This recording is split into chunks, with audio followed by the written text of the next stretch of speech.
Last week, Apple released a new product and new versions of their operating system. In this video, I'm going to give you a quick recap of what they announced. Let's get to it.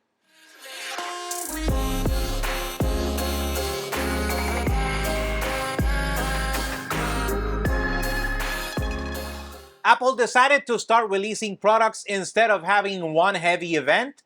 The long-awaited update to the MacBook Air has finally happened. Both the 13-inch and 15-inch will now have the M3 processor. That will probably upset the customers that bought the 15-inch that was released in June of 2023, less than 9 months ago. This doesn't mean the death of the M2 MacBook Air though.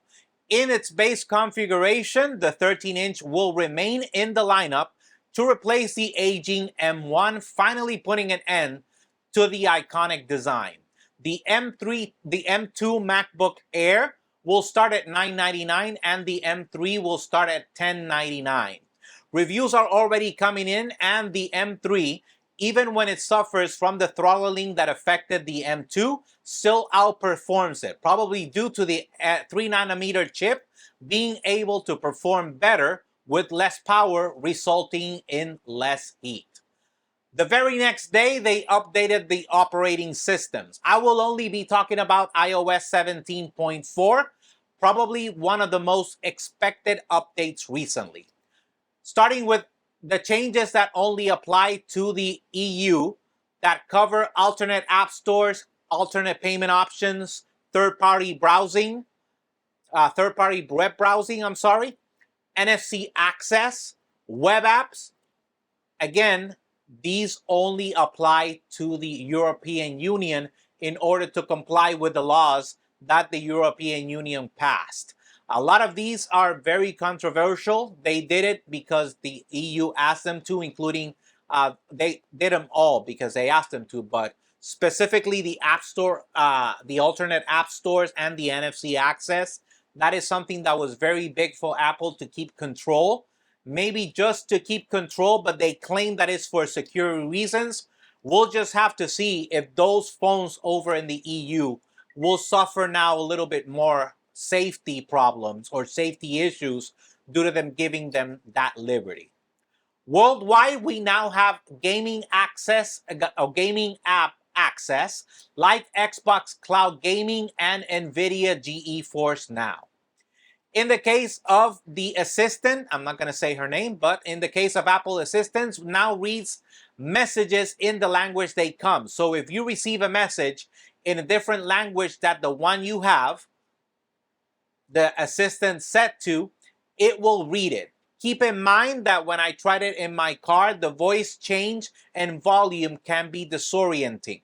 So you might have to ask it to repeat it several times, or at least I did. I had to ask it to repeat several times. In my case, I asked my wife to send me a text message in Spanish. I have my Siri set in English. It read it in Spanish, but with a different voice at a lower volume. So I had to ask it to repeat it several times in order for me to be able to understand what it was trying to say. Lastly, CarPlay support for all screens in vehicles will be coming in 2024. Obviously, this will depend more on manufacturers allowing that to be used, but Apple has completed implementation for it, including car camera, charge, climate, closures, media, tire pressure, and trips. Aside from the always welcome security updates and bug fixes. I'm especially looking forward to these CarPlay changes that will come for those companies that implement it. I love the idea of you being able to control everything directly through CarPlay instead of having to go back into your car's menu. Anyways, let me know what you think down in the comments below. Do you like these changes, especially to the operating system? Or what is your opinion regarding the release of the M3 iPad Air, especially that 15-inch? I think it's going to be a little bit controversial, not because of its performance or what it may do, but because less than 9 months after releasing the M2, they now release the M3. Anyways, leave it in the comments down below. While you're down there, smash that like button, subscribe, and hit the bell so you get notified when we have new videos. The only way you can do that is if you're signed into your Gmail account on YouTube. whether it's on your favorite browser or your app. Search for us at JR Abrams Tech and subscribe to us. And that like is very important. And we thank you greatly, not just me, but any YouTuber that you like.